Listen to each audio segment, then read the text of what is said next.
Selamat tahun baru Bapak Ibu, sungguh bersukacita hari ini bersama dengan keluarga kita boleh mengawali hari yang pertama di tahun 2025 datang di rumah Tuhan, mencari wajah Tuhan, memohon pertolongan daripada Tuhan.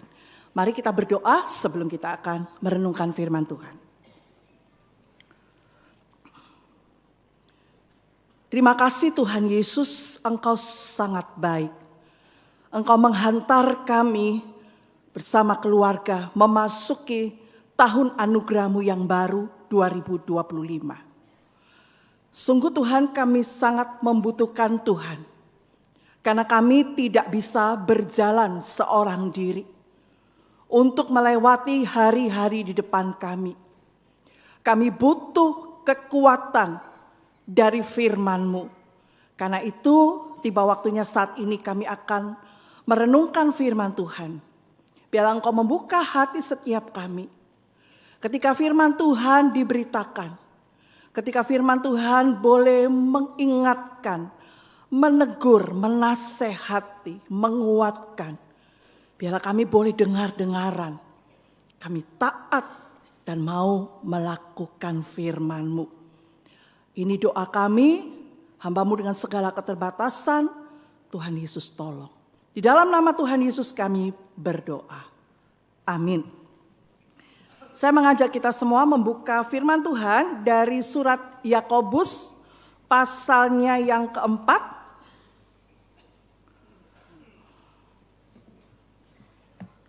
Yakobus pasalnya yang keempat. Mari kita akan membaca ayat 13 sampai ayat 17. Yakobus pasal 4 ayat 13 sampai 17 dengan judul yang diberikan Lembaga Alkitab Indonesia, Jangan Melupakan Tuhan dalam Perencanaan. Mari kita baca bersama-sama mulai ayat 13 sampai 17. Demikian bunyi firman Tuhan. Jadi sekarang, hai kamu yang berkata, hari ini atau besok kami berangkat ke kota Anu. Dan di sana kami akan tinggal setahun dan berdagang serta mendapat untung. Sedang kamu tidak tahu apa yang akan terjadi besok. Apakah arti hidupmu? Hidupmu itu sama seperti uap yang sebentar saja kelihatan lalu lenyap. Sebenarnya kamu harus berkata, jika Tuhan menghendakinya, kami akan hidup dan berbuat ini dan itu. Tetapi sekarang kamu memegahkan diri dalam congkakmu, dan semua kemegahan yang demikian adalah salah. Jadi jika seorang tahu bagaimana ia harus berbuat baik, tapi ia tidak melakukannya, ia berdosa. Selamat dan berbahagia setiap kita yang membaca firman Tuhan, lebih lagi menghidupi, mau melakukannya dalam kehidupan sehari-hari. Bapak Ibu Saudara, baru beberapa jam kita meninggalkan tahun 2024 yang penuh kenangan ya. Dan kita memasuki tahun anugerah Tuhan yang baru. Saudara, tahun baru seringkali menjadi satu momentum untuk kita membuat resolusi. Kita membuat rencana-rencana sepanjang tahun ke depan. Ada yang punya rencana untuk studi tahun ini. Ada mungkin yang punya rencana buka usaha pada tahun ini. Ada yang sudah memikirkan, merencanakan membeli aset ya. Ada yang berencana untuk melakukan perjalanan. Ada mungkin yang berencana menikah tahun ini. Ya, dan rencana-rencana yang lain Saudara yang kita akan hadapi sepanjang tahun ini. Saudara, ada orang berkata, orang tidak perlu buat rencana. Itu orang tidak beriman. Ya. Tapi ada orang-orang yang juga suka spontanitas. Ya. Orang bilang tiba masa, tiba akal. Ada orang-orang juga yang tidak punya rencana, tidak mau buat rencana. Ya, seperti lagu Kisera-sera, whatever will be lah gitu ya. Saudara kasih dalam Tuhan, tetapi sebenarnya perencanaan itu adalah satu bukti dari sikap kita menghargai waktu dan kehidupan yang Tuhan beri. Kalau kita membaca dalam Alkitab pernah mengisahkan tentang seorang raja yang mau berperang. Sebelum perang, dia duduk dulu, dia buat rencana, dia mengukur kekuatan pasukannya, dia menyelidiki kekuatan musuhnya, dia mencoba mencari tahu medan peperangan yang akan dijalani. Alkitab juga pernah mengisahkan ada seseorang yang hendak membangun. Dia duduk dulu, berencana, siapkan blueprintnya, kemudian mulai menghitung anggaran biayanya cukup atau tidak. Saudara yang kasih di dalam Tuhan, karena itu hari ini kita akan belajar dari firman Tuhan, khususnya dari surat Yakobus, sebuah surat yang sangat praktis. Yakobus mau mengingatkan kita, mengajarkan kita untuk membuat perencanaan. Tetapi tidak boleh melupakan Tuhan dalam perencanaan. Saudara, mengapa kita jangan sampai atau tidak boleh melupakan Tuhan ketika kita melakukan perencanaan? Saudara, ya, karena apa saudara? Karena sesungguhnya kita tidak tahu hari esok. Saudara, perhatikan ayat 13. Ada orang punya rencana. Ayat 13 tadi dikatakan, hari ini atau besok kami berangkat ke kota Anu. Di sana kami akan tinggal setahun, berdagang serta mendapat untung. Saudara, tapi Yakobus mengecam orang ini. Apa sih yang salah dalam diri orang ini? Yakobus tidak anti perencanaan. Bukannya tidak boleh usaha, bukannya nggak boleh dagang, bukannya nggak boleh cari untung.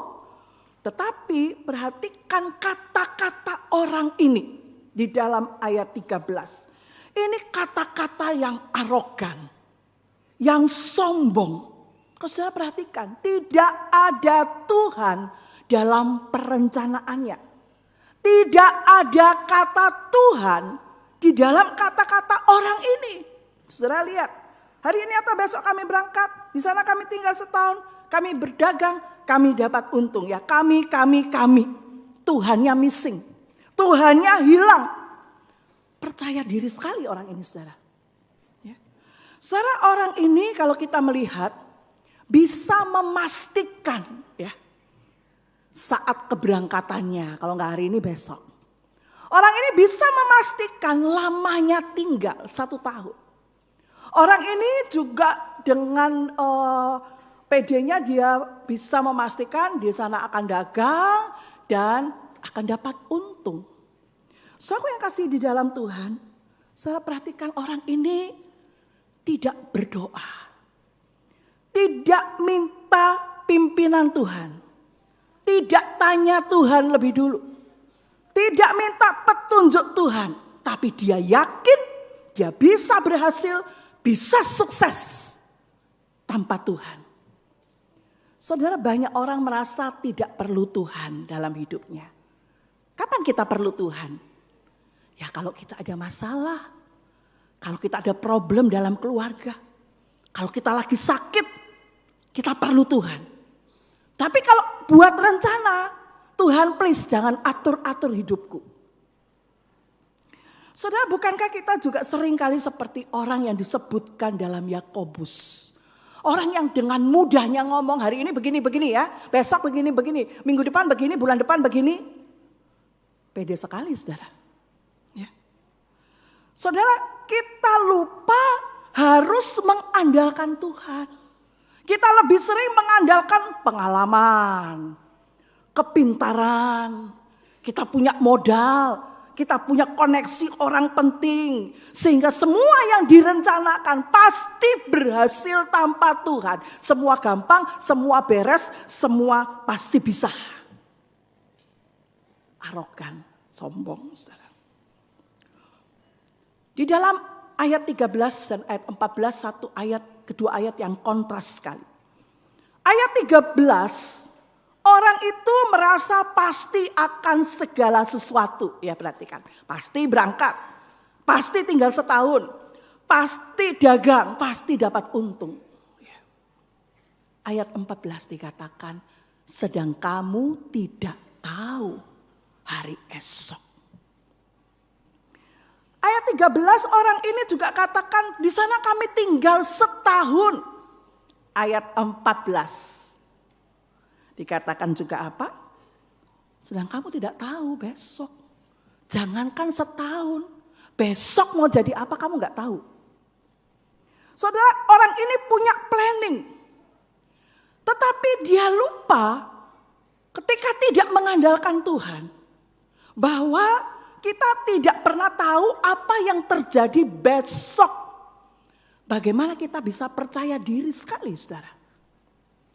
Bagaimana kalau besok kita sakit?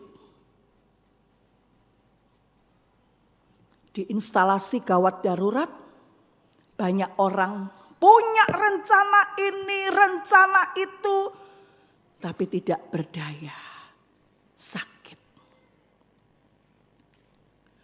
Bagaimana kalau besok terjadi kecelakaan?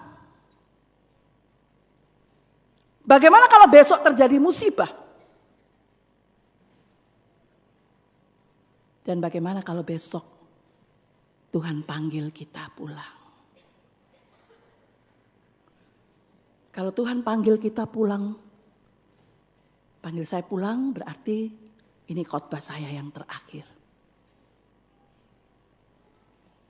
Semua bisa terjadi, saudara. Kita tidak pegang kendali dalam hidup kita. Hari esok itu milik Tuhan. Tanggal 24 Desember, beberapa hari yang lalu, menjelang malam Natal, salah satu keluarga besar kami dipanggil Tuhan. Seorang ibu yang dalam keadaan sehat, tidak sakit. Keluarga bersuka cita, prepare semua untuk Natal. Langsung berubah seketika menjadi duka cita yang mendalam. Amsal 27 ayat 1 mengingatkan kita. Janganlah memuji diri karena esok hari. Karena engkau tidak tahu apa yang akan terjadi hari itu. Saudara, banyak hal di dunia itu kita nggak bisa prediksi. Sedang cuaca saja kita nggak bisa prediksi, bukan? Apa yang terjadi besok, lusa, minggu depan, bulan depan, tidak ada seorang pun yang tahu. Biasanya di akhir tahun atau awal tahun itu ada ramalan-ramalan untuk tahun yang baru. Saya harap tidak ada seorang pun yang cari dan baca-baca ramalan apa yang akan terjadi tahun ini. Saudara, tapi manusia cuma bisa meramal, mengira, menerawang, menerka-nerka. Dalam hidup kita ada faktor X. Orang sering bilang begitu ya, faktor X. Yang bisa menyebabkan apa yang kita rencanakan tidak menjadi kenyataan. Nah, faktor X ini seringkali mengingatkan kita manusia yang terbatas. Saudara, dalam kehidupan kita itu sering terjadi kejutan-kejutan yang kita tidak harapkan. Yang kita tidak sangka-sangka. Saudara, di tahun 2025 ini apakah situasi ekonomi, situasi politik lebih baik atau lebih buruk? Kita tidak tahu. Apa yang akan terjadi di tahun ini? Kita buta, saudara. Misteri. Tidak ada yang bisa kita tahu. Ingatkah kita tahun 2020 lalu, 5 tahun yang lalu, semua perusahaan, gereja, sekolah membuat rencana, membuat target tahunan. Tapi apa yang terjadi dalam hitungan beberapa bulan? Seluruh rencana luluh lantak karena pandemi. Kita tidak tahu, bukan, apa yang terjadi besok. Manusia tidak tahu tapi seringkali sok tahu, itu masalahnya. Tidak tahu tapi sok tahu dan sok jago. Saudara, manusia mengira dia bisa menjamin hidupnya. Saudara, hari ini siapapun kita, tidak peduli siapapun saudara, status sosial kita, gelar kita banyak, apa yang kita punya pengaruh, apa tidak peduli sekaya apapun, tidak ada seorang yang bisa menjamin kehidupannya. Paling kalau kita banyak duit, waktu masuk rumah sakit bisa masuk kamar VIP. Itu aja bedanya. Selebihnya kita nggak bisa menjamin hidup kita, bukan? Itu sebabnya Yakobus bertanya kepada kita ayat 14b. Apakah arti hidupmu? Hidupmu itu sama seperti uap yang sebentar saja kelihatan lalu lenyap. Alkitab mengingatkan betapa lemah, fana, dan terbatasnya kita. Saudara, kalau kita goyang kopi pagi hari, kopi panas mendidih, bak uap-uap ya. Atau kita lagi masak uap panas, bak uap. Berapa lama uap bertahan? Berapa detik saja hilang, lenyap. Dan itu yang digambarkan Alkitab tentang hidup kita.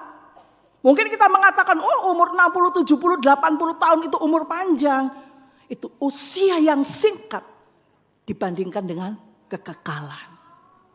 Hidup kita singkat seperti uap, bisa tiba-tiba berakhir, tiba-tiba lenyap, saudara.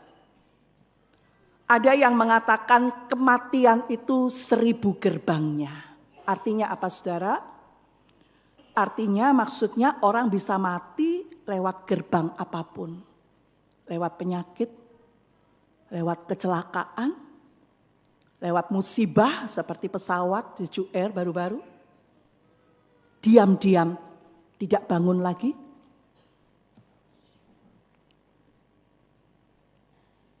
Firman Tuhan mengingatkan kita, Ayub 7 ayat 7. Ingatlah bahwa hidupku hanya hembusan nafas. Mazmur 39 ayat 5. Ya Tuhan, beritahukanlah kepadaku ajalku dan apa batas umurku, supaya aku mengetahui betapa fananya aku. Saudara, apa yang harus kita lakukan kalau hidup kita itu seperti uap, singkat lalu lenyap? Karena hidup kita singkat, ayat 16, Rasul Yakobus mengingatkan jangan sombong. Dikatakan, tetapi sekarang kamu memegahkan diri dalam congkakmu dan semua kemegahan yang demikian adalah salah. Saudara, jangan pernah merasa bisa mengendalikan segala sesuatu. Banyak orang kalau udah punya duit, udah punya kuasa, merasa bisa mengendalikan segala sesuatu. Kuasa dan kedaulatan ada di tangan Tuhan, bukan di tangan kita, saudara. Saudara, karena hidup kita singkat dan terbatas, karena itu kita harus melibatkan Tuhan dalam perencanaan yang kita buat. Ada 2 kebenaran tentang hari esok. Yang pertama, Tuhan tahu hari esok. Kedua, saya tidak tahu hari esok saya. Karena itu harusnya membuat kita rendah hati. Ayat selanjutnya 15. Jika Tuhan menghendakinya, kami akan hidup dan berbuat ini dan itu. Hari ini Tuhan menghendaki saudara hidup ya. Sehingga boleh masuk 1 Januari 2025. Kalimat yang dimulai jika Tuhan menghendakinya itu bukan kalimat pasrah, pesimis, tidak pasti, tetapi memberi ruang pada kedaulatan Allah. Jika Tuhan menghendaki, kalau Tuhan berkenan, besok orang mau berangkat. Jika Tuhan menghendaki, orang mau dagang. Tinggal di sana 1 tahun, kalau Tuhan kehendaki dapat untung. Semua jika Tuhan menghendaki ini adalah satu sikap hati yang tunduk. yang rendah hati, yang mau terus bergantung kepada Tuhan. Saudara biasakan saudara bicara ini ya, jika Tuhan menghendaki. Kalau Tuhan berkenan, mulut bicara, telinga kita mendengar jika Tuhan menghendaki.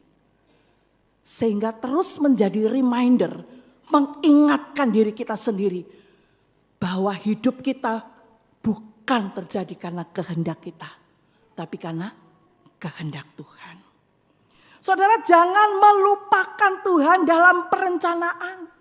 Jangan pakai hikmat manusia, jangan pakai hikmat dunia. Minta hikmat, minta petunjuk dari Tuhan. Hari ini ketika kita memasuki tahun 2025, ketika kita membuat rencana-rencana, libatkan Tuhan dalam segala sesuatu. Setiap ambil keputusan, tanya Tuhan, doa, minta pimpinan Tuhan.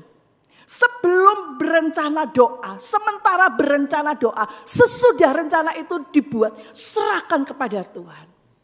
Saudara beli mobil, beli rumah, doa enggak? Doa. Apapun rencanamu, studi kah, di dalam usaha kah, apapun semua rencana, bawa kepada Tuhan, doakan, gumuli. Saudara, banyak anak-anak Tuhan ketika mengalami kegagalan, kerugian, menyalahkan Tuhan, marah-marah kepada Tuhan. Padahal ketika membuat rencana tidak doa, tidak minta pimpinan Tuhan. Begitu gagal, begitu rugi, marah-marah kepada Tuhan. Saudara, kita rindu kehidupan kita sepanjang tahun 2025 ini akan diberkati Tuhan. Amin. Kita rindu semua rencana kerinduan kita ini atas perkenanan Tuhan boleh berhasil. Dalam pimpinan Tuhan, ketika kita minta pimpinan, minta petunjuk Tuhan, bisa jadi saudara rencana-rencana kita tuh berubah haluan. Ya. Tapi mari kita belajar mengikuti rencananya Tuhan. Kehendak Tuhan itu selalu yang terbaik buat kita. Kalau mungkin itu rencana bisa berubah, kita tanya, Tuhan mau bawa kemana? Tuhan mau tuntun kemana?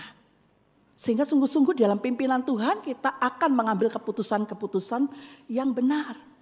Rancangan Tuhan, percayalah, selalu yang terbaik. Bukankah firman Tuhan mengatakan, sebab rancanganku bukanlah rancanganmu, dan jalanmu bukanlah jalanku. Saudara, mari kita berserah kepada Tuhan. Mari kita membawa semua harapan, semua kerinduan, semua rencana kepada Tuhan. Kita betul-betul buta, gak tahu apa-apa yang akan terjadi tahun ini. Tetapi ketika kita berjalan bersama dengan Tuhan, tangan Tuhan yang kuat itu pegang tangan kita. Kita aman.